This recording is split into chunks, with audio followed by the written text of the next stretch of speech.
मनमत घाली लोटांगणा मनमत घाली लोटांगणा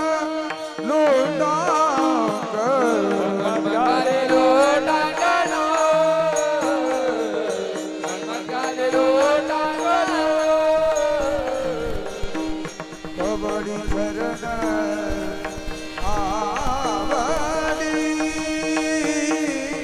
कबड्डी शरण आवडी भस्म शोभे सर्व अंगी भस्म शोभे सर्व अंगी भस्म शोभे सर्व अंगी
कबड्डी शरण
धन्य धन्य गुरु माय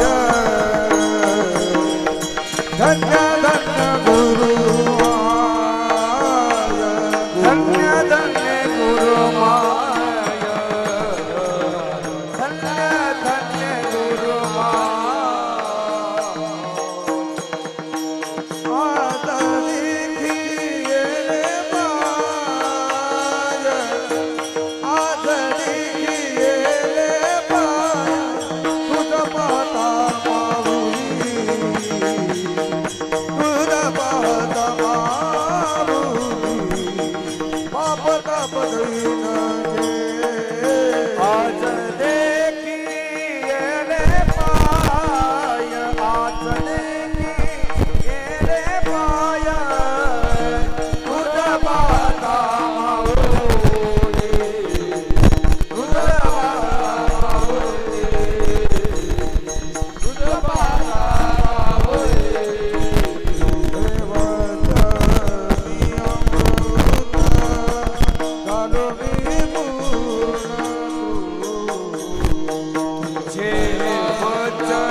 दैन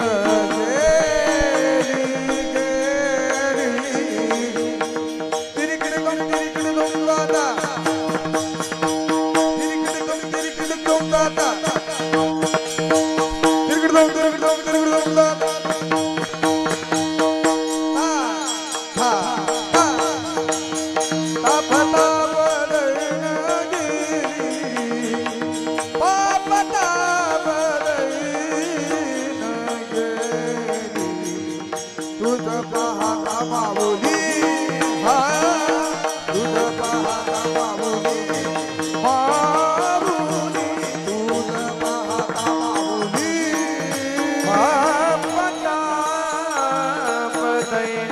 पापता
बदैन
Hey!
शंकर भुवाई शंकर भुवाई शंकर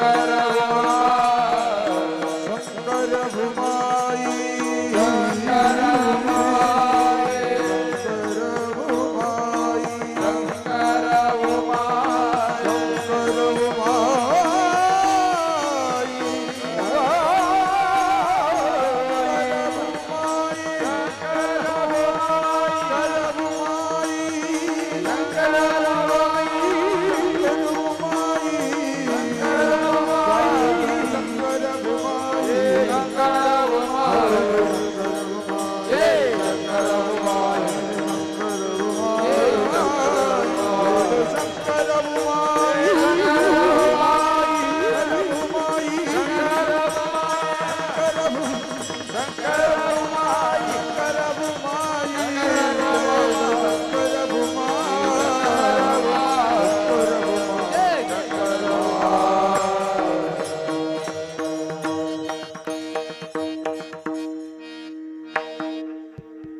हॅलो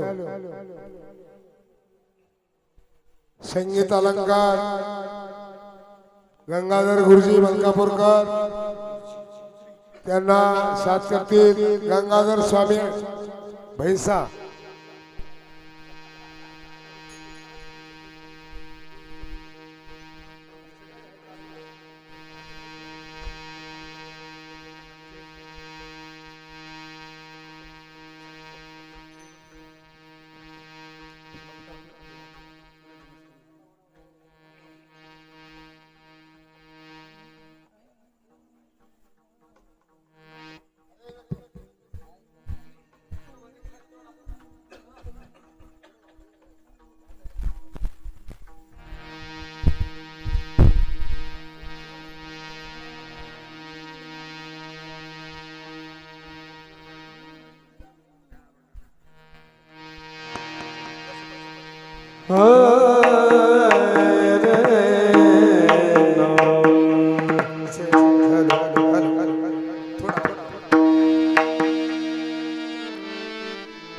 हरे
वासहिता हरे वासहि जन्म आलिया तू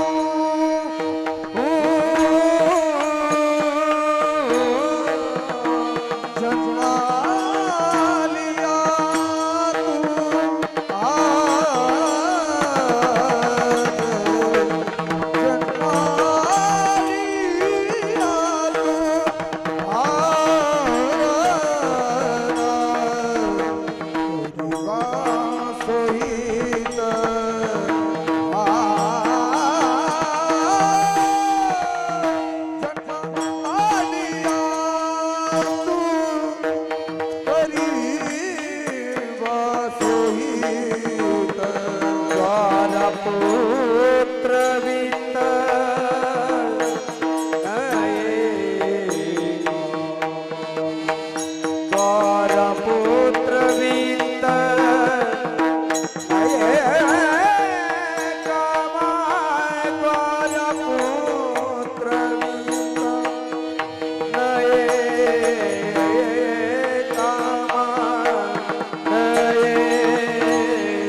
धरुणी धरुणी अंतरी दृढ प्रेम हा दृढ प्रेम धरुणी अंतरी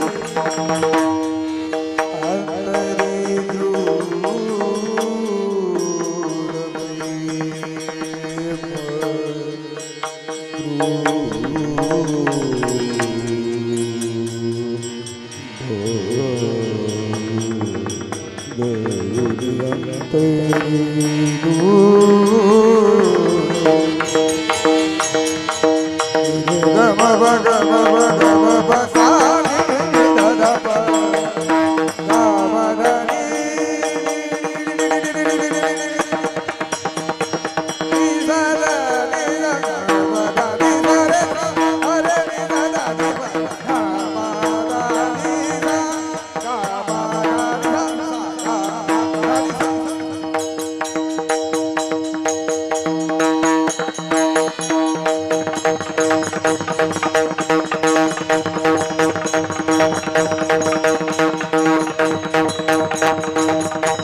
सर्वांनी एक बार टाळ्या वाजवा, टाळ्या टाळ्या वाजवा सर्वांनी. शिवहार, शिवहार,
जन्मालिया तू करीबस महित दारा पुत्र वित्तने कामा निष्काम होऊन शिवनाम उच्चारी दरोनी अंतरी दृढ प्रेम प्रेमाचा अंकित पार्वतीचा पती न सोडी संगती प्रेमळाची होनिया वेडा भोवता भोवता करी न सांगता काज त्याचे मनमत मने देव प्रेमाचा भुकेला मनमत मने देव प्रेमाचा भुकेला अनेक कोणाला नाटोपेची निष्काम होऊन शिवनाम उच्चारी दरोनी अंतरी दृढ प्रेम शिवहार शिवहार, शिवहार, शिवहार,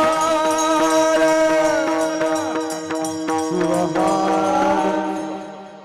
जन्मालिया तू करीबस महित दारा पुत्र वित्तने कामा निष्काम होऊन शिवनाम उच्चारी दरोनी अंतरी दृढ प्रेम गुरुर ब्रह्मा गुरुर विष्णू गुरुर देवो महेश्वरा गुरुर साक्षात परब्रह्म तस्मै श्री गुरुभ्यो नमः. श्री गणेशाय नमः. श्री सरस्वती नमः. श्री गुरुभ्यो नमः. जय दयादी सदा शिवा परब्रह्मा दिव्यानंद वैभवा नमो तुझ देवादी देवा परमेश्वरा जगद्गुरु आता नमोच्च शक्ती जी जगन्माता पार्वती अज्ञजना उत्तम गती जयची अनुग्रहे वेदा परशिव परब्रह्मा ने नवे तुझा महिमा साकार होण्यामा पूर्वीसी तू इच्छित श्री सद्गुरु कृपे करुणा आदि नमो शिवगान जे कामन सर्वाहून तयास प्रेमे शरण मे अज्ञान तिमिरांधश ज्ञानांजन शलाकया चक्षुमृतमेन तस्मै श्री गुरुवे नमः. शिवहार, शिवहार, शिवहार, शिवहार. शिवक्षेत्र शेळगाव येथे चालू असलेला हा स्वयंभू नरसिंह महोत्सवानिमित्त जयंतीनिमित्त चालू असलेला हा अखंड शिवनाम सप्ताह नामयज्ञ सोहळा आणि या सोहळ्यातील आजचा हा कितवा दिवस माय? चौथा दिवस. आणि या चौथ्या दिवसाची कीर्तन रूपी सेवेला सुरुवात करण्याच्या अगोदर अनंत कोटी ब्रह्मांडाचा मालक शाश्वत वैभवाचा स्वामी भगवान परमेश्वरांच्या चरणी अनंत कोटी प्रणिपात करून शिवाच्या पंचमुखापासून उत्पन्न झालेल्या पंचाचार्यादी प्रथम गणांना साष्टांग दंडवत करून 12व्या शतकात ज्यांनी क्रांती घडवून आणली असे क्रांती सूर्य जगज्योती महात्मा बसवेश्वर, 16व्या शतकात ज्यांनी निद्र अवस्थेत असलेल्या शिवभक्तांना जाग करण्याचं काम केलं ते म्हणजे श्री संत शिरोमणी मनोबत माऊली, राष्ट्रगुरु, तथा ज्यांनी आपल्याला चालायची वाट दाखवली, अज्ञान सोडून ज्ञान ज्यांनी आपल्याला दिलं ते म्हणजे राष्ट्रसंत गुरु माऊली शिवलिंग शिवाचार्य महाराज यांचेही चरणी अनंत कोटी प्रणिपात करून व तसेच माझे गुरु सिद्धदयाळ शिवाचार्य महाराज बेतमोगरेकर, माझे कुलगुरु शिवानंद शिवाचार्य महाराज तमलूरकर यांचेही चरणी अनंत कोटी प्रणिपात करून पवित्र अशा पावन भारत मातेला वंदन करून उपस्थित ज्येष्ठ स्वामी, ज्येष्ठ शिवकीर्तनकार, शिवकथाकार, तसेच संप्रदायातील नामवंत सुप्रसिद्ध गायक व तसेच माझे मार्गदर्शक माहेश्वर मूर्ती आमचे बाबू काका यांचेही चरणी अनंत कोटी प्रणिपात करून व तसेच आमचे मार्गदर्शक ज्यांचं गायन सुरू राहावं असंच वाटतं, कसे आपलं कीर्तन थांबवावं आणि त्यांचं गायन आणि मृदंगाचार्य आमचे संतोष दादाचं वादन हे सुरूच राहावं असं वाटतं बरं का. पण कसे कीर्तन हे आपल्या सार्थकासाठी आहे, मग करावंच लागतं बरं का.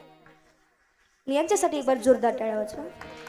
खरंच खूप सुंदर गायनाचार्य, मृदंगाचार्य, पेटीवादक आमचे विलास काका सगरुडीकर यांचेही त्यांनी अनंत कोटी प्रणिपात करून व तसेच आमचे मार्गदर्शक आमचे आनंददादा व तसेच गायनाचार्य आमचे मार्गदर्शक आमचे अशोक काका यांचेही त्यांनी अनंत कोटी प्रणिपात करून व तसेच ज्यांची सुंदर अशी साऊंड सिस्टम आहे, साऊंड सिस्टमही आहे आणि महत्त्वाचं म्हणजे ते संप्रदायातील नामवंत सुप्रसिद्ध मर्दंगाचार्यही आहे ते म्हणजे आमचे काकाश्री यांच्याही साठी एक बार जोरदार टाळ्या वाजवा. कसे या साऊंड सिस्टमवर सगळं अवलंबून आहे बरं का. काही काही ठिकाणी कसं असतं खंडीभर मसाला आणि चव नाही कशाला, पण इथं तसं नाही आहे. खूप गोड अशी साऊंड सिस्टम आमच्या काकाची आहे व तसेच यूट्यूब चॅनलचं नाव काय काकाचंच आहे बरं का. मग यांच्यासाठी एक बार जोरदार टाळ्या वाजवा. बघा कीर्तन आवडल्यास एक तरी लाईक देऊन जा हीच विनंती बरं, आवडल्यास बरं. म्हणून कीर्तनात उपस्थित तुम्ही गावातील व पंचकृषीतून आलेली महिला व पुरुष मंडळ तुम्हा सर्व संत सज्जन मायबापांच्या चरणी अनंत कोटी प्रणिपात करून व तसेच मला घडवलेले माझे आई वडील यांच्याही चरणी अनंत कोटी प्रणिपात करून व तसेच मला इथं आमंत्रित केलेले आमचे मार्गदर्शक, कसे इथं सर्वजण मार्गदर्शकच आहेत आणि इथले दुसरे कोणी नाहीत, काका बाबा कोणीतरी आपलेच आहेत बरं का. म्हणून मला आमंत्रित केलेले आमचे बशू काका व तसेच आमचे शंकर काका, मोहन काका व तसेच आमचे अशोक बाबा यांच्याही चरणी अनंत कोटी प्रणिपात करून व तसेच आमचे गंपू काका यांच्याही चरणी नतमस्तक होऊन आपण आपल्या कीर्तन रूपी सेवेला प्रारंभ करू. पंचाचार्य करू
पंचाचार्य करू प्रथम नमन, पंचाचार्य करू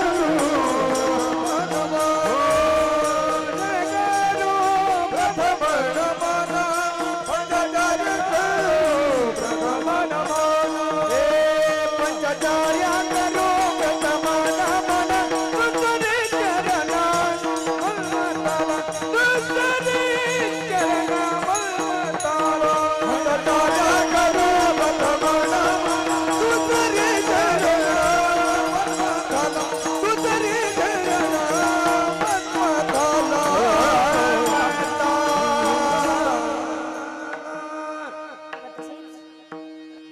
आपल्या गावाचं ग्रामदैवत म्हणजे नरसिंह भगवंत यांच्याही त्यांनी अनंत कोटी प्रणिपात करून म्हणून आजच्या या प्रस्तुत प्राप्त प्रसंगी कीर्तन रूपी सेवेकरता निवडलेला अभंग हा मन्मथ माऊलींचा आहे. 5 चरणांचा आहे. सर्वांच्या पाठीपरिचयात असलेला साधा सोपा 5 चरणी अभंग या सेवेसाठी निवडलेला आहे. या अभंगाच्या माध्यमातून मन्मथ माऊली तुम्हाला उपदेश करतात. उपदेश करत असताना 3 गोष्टी महत्त्वाची. पहिली गोष्ट उपदेश कुणी करावा, दुसरी महत्त्वाची गोष्ट उपदेश कुणाला करावा आणि तिसरी महत्त्वाची गोष्ट उपदेश कशाचा करावा. पहिल्या गोष्टीकडे आपण वळू. उपदेश कुणी करावा. उपदेश करत असताना उपदेश करण्याची पात्रता असली पाहिजे. पात्रता जर असली नाही तर आपल्याकडे एक म्हण आहे पहा, लोकांस सांगे ब्रह्मज्ञान आणि आपणच कोरडे पाषाण. म्हणून उपदेश करत असताना पात्रता महत्वाची. दुसरी महत्वाची गोष्ट उपदेश कुणाला करावा. उपदेश करत असताना अशा गोष्टीला आपण उपदेश केला पाहिजे, अशा व्यक्तीला आपण उपदेश केला पाहिजे की त्याची ऐकण्याची योग्यता असावी लागते. आणि तिसरी महत्वाची गोष्ट उपदेश कशाचा करावा. उपदेश करत असताना अशा गोष्टीचा आपण उपदेश केला पाहिजे की जे उपदेश केल्यानंतर उपदेश करणाऱ्याचंही कल्याण झालं पाहिजे आणि उपदेश ऐकणाऱ्याचंही कल्याण झालं पाहिजे. असा उपदेश कुणी करत नाही, मात्र एक जण करतात, ते म्हणजे संत. संतांना आपण आपल्या संप्रदायाचा पाया मानतो. ज्या संतांनी शब्दाच्या बळावर भगवंताला जागृत केलं. बसवलिंग म्हणे ब्रह्मजे निर्गुण. बसवलिंग माऊली मन्मथ माऊलींचा अधिकार सांगत असताना तुम्हाला सांगतात, म्हणतात बाबा काय अधिकार होता श्री संत शिरोमणी मन्मथ माऊलींचा. एवढा अधिकार की निर्गुण असणाऱ्या ब्रह्मस्वरूपाला सगुण स्वरूपात आणण्याचं काम जर कुणी केलं असेल तर ते म्हणजे मन्मथ माऊलींनी केलं. कारण त्यांना अधिकार प्राप्त होता. संत शिरोमणी पदवी दिली. कुणी दिली. पंढरपुराच्या साऱ्या संतांनी शिवतत्वाचा महिमा ऐकून दिली पदवी संत शिरोमणी जोबाला कुणी दिली. पंढरपुरातल्या संतांनी त्यांच्या मुखातून शिवतत्वाचा महिमा ऐकून त्यांना संत शिरोमणी या नावाची पदवी दिली. कारण त्यांना वाटलं या पदवीच्या योग्य जर कुणी असेल तर ते म्हणजे मन्मथ माऊली आहे. त्यांना पदवी प्राप्त झाली, अधिकार मिळाला आणि त्याच अधिकार वाणीनं संत सांगतात, म्हणतात बाबा हा जन्म काही साधा सुद्धा जन्म नाही, फुकटचा मिळतो का. अनेक कष्ट, अनेक सह्यास, अनेक अट्टहास, अनेक पुण्य कर्म केल्यानंतर आपल्याला हा मनुष्य जन्म प्राप्त होतो, जो तुम्हाला प्राप्त झालेले. मग याचं करायचं काय. ह्याचं काहीतरी सार्थक केलं तरच या मिळालेल्या जन्माचं कल्याण आहे, नाहीतर हा जन्म मिळून काही उपयोग नाही. कारण या 84 लक्ष जन्माच्या फेऱ्यातून मुक्त होण्याचा केवळ हाच मार्ग आहे. कोणता मार्ग. मोक्षाचा मार्ग. मग या मार्गाने आपल्याला चालायचं. या जन्माला येऊन या मार्गाने जर आपण चाललो नाही तर पुन्हा त्या 84 लक्ष जन्माच्या फेऱ्यामध्ये आपल्याला अडकायचंच आहे. आणि त्यातून मुक्त होण्याचा केवळ हा मार्ग आहे. मग या मार्गाने आपल्याला चालायचं. कसे. आपल्याला जन्म मिळाला पण कळाला नाही बरं का. जन्म मिळाला, मग जन्मामध्ये काय करावं.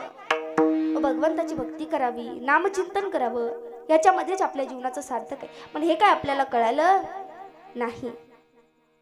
नामचिंतनामध्ये सर्वात महत्वाचं जर काय असेल तर ते आपलं मन आहे. ज्या पद्धतीने एखाद्याचं लग्न आहे, मंगल कार्यालय चांगला असलं तरी लग्न लागतं, नसलं तरी बोला महिला मंडळ लागतं का नाही. माय लागतं. लग्नामध्ये नवरदेवाचे आई वडील, नवरीचे आई वडील असलं तरी लग्न लागतं, नसलं तरी लग्नामध्ये नवरदेवाचा करवला, नवरीची करवली असलं तरी लग्न लागतं, नसलं तरी लागतं. लग्नामध्ये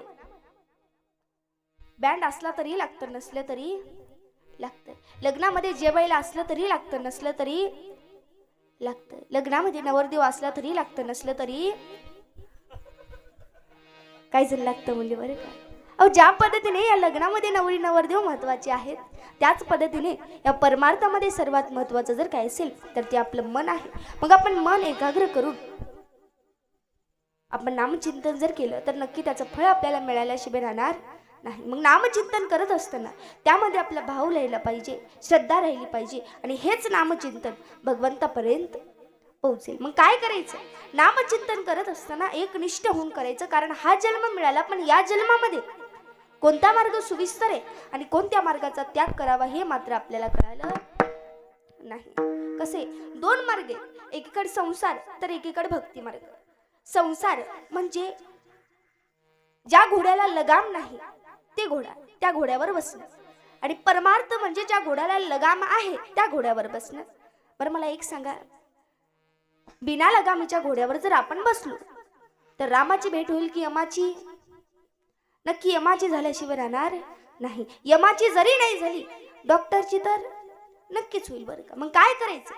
आपल्याला परमार्थाच्या मार्गाने चालायचं. पण हे काय आपल्याला कळालं नाही आणि कळून देण्यासाठीच मनमत माऊली म्हणतात, मार्गनिका मार्गनिका मनमत मारीत असे हाता. मार्गनिका मार्गनिका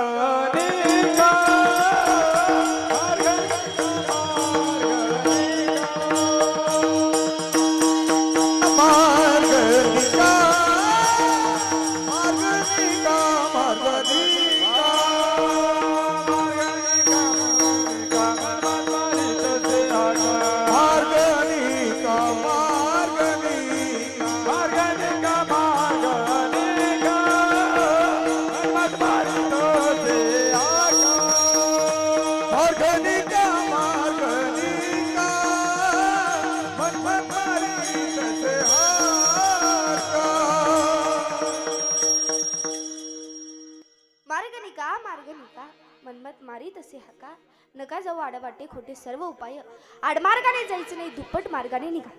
निश्चित गंतव्यापर्यंत पोहोचल्याशिवाय राहणार नाही. मग हाच मार्ग आपल्याला कुणी दाखवला? मनमत माऊलींनी.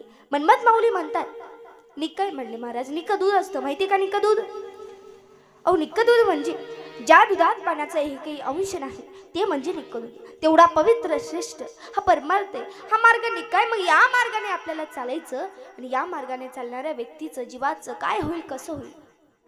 तर त्या जीवाचं सार्थक होईल, कल्याण होईल. आणि हे आपल्याला याच जन्मामध्ये येऊन करायला मिळतं आणि आपल्याला हे करून घ्यायचं बरं का. नक्की आपल्याला मोक्षाची प्राप्ती झाल्याशिवाय राहणार नाही. या जीवाचा शिव आपल्याला करायचे आणि त्याकरिता संतांनी एक साधन दिलेले, ते म्हणजे नामचिंतन, भगवंताची भक्ती. आणि भक्ती करत असताना हे भाव पाहिजे. आणि असा तसा भाव नाही, कसा भाव पाहिजे? शुद्ध भाव. कारण असे शुद्ध भाव ज्याचा देवा अंकित तयाचा. मग देवांकित तयाचा, देवांकित तयाचा, देवांकित तयाचा, देवांकित तयाचा. असे शुद्ध भाव ज्याचा देवा अंकित तयाचा, देवा अंकित तयाचा, देवा अंकित तयाचा. असे शुद्ध भाव ज्याचा देवा अंकित तयाचा, देवा अंकित तयाचा, देवा अंकित तयाचा.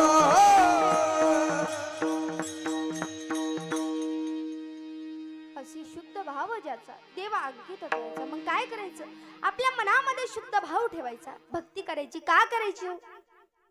कारण धर्माचं पालन करणं आपलं आद्य कर्तव्य आहे. पोषण करणं आपलं आद्य कर्तव्य आहे. आणि हे कर्तव्य आपल्याला पार पाडायचं आहे. पण पार पाडत असताना आपल्या संप्रदायामध्ये काही जणांची भावना अशी आहे, उंच भिंतीवर, उंच ठिकाणावर बसलं म्हणजे मी महान झालो. अशी काही जण आहेत बरं का. बघा, एखादा कावळा जर उंच भिंतीवर बसला तर त्याला गरुडाची उपमा देता येते का?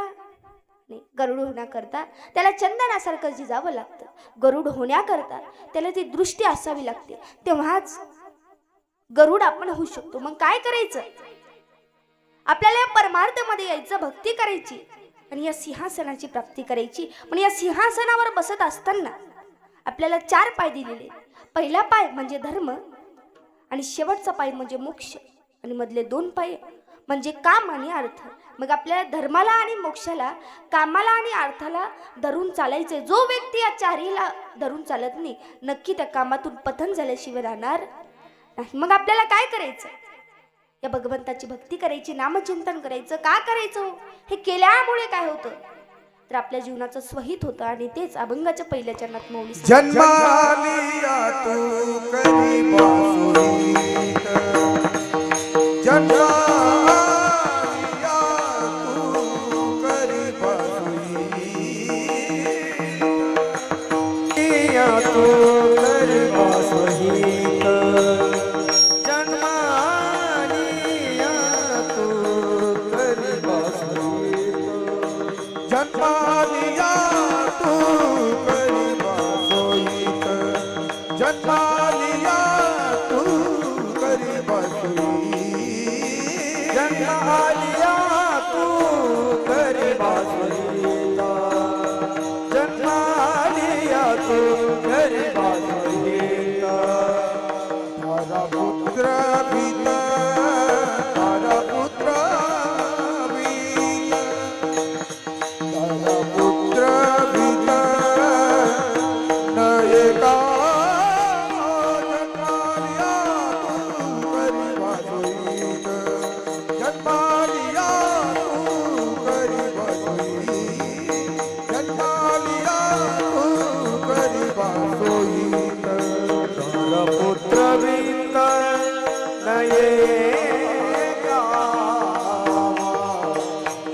जन्मालिया तू करी वासुहित आलिया तू करी वासुहित आलिया तू करी वासुहित दादा पुत्रावित नाही दादा पुत्रावित नाही जन्मालिया तू करी वासुहित जन्मालिया तू करी वासुहित दादा पुत्रावित पुत्रावित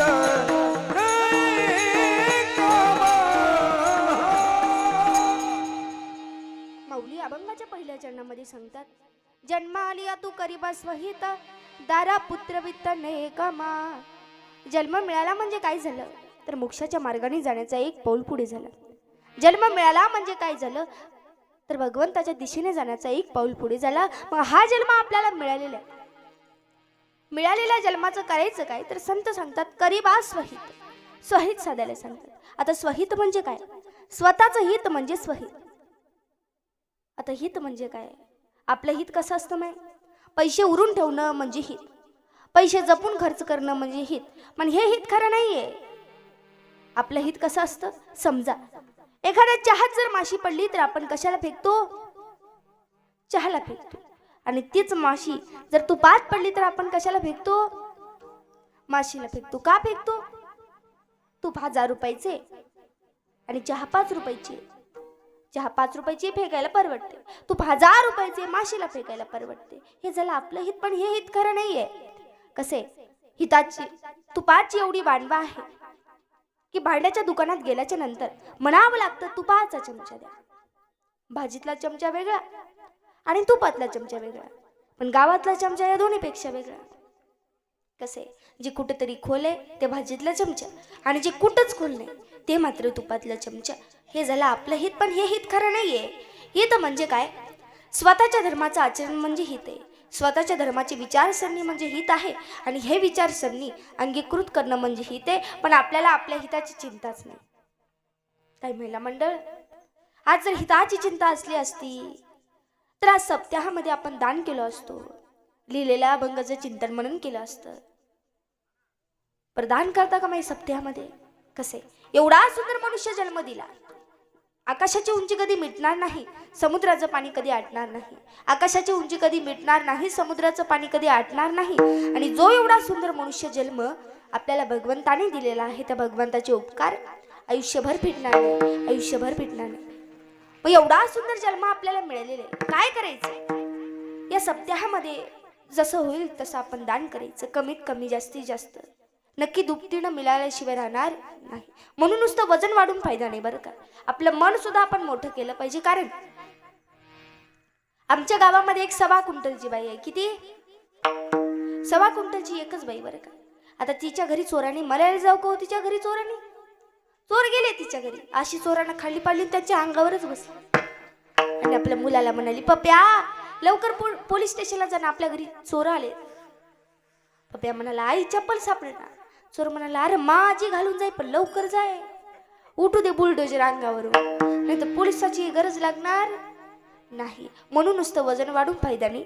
आपलं मन सुद्धा आपण मोठं करून या सप्ताहामध्ये जसं घडेल तसं आपण दान केलं पाहिजे. कारण एका भक्ताने भगवंताला प्रश्न विचारला, म्हटलं देवा वजन वाढल्याने काय करावं? शिवाहार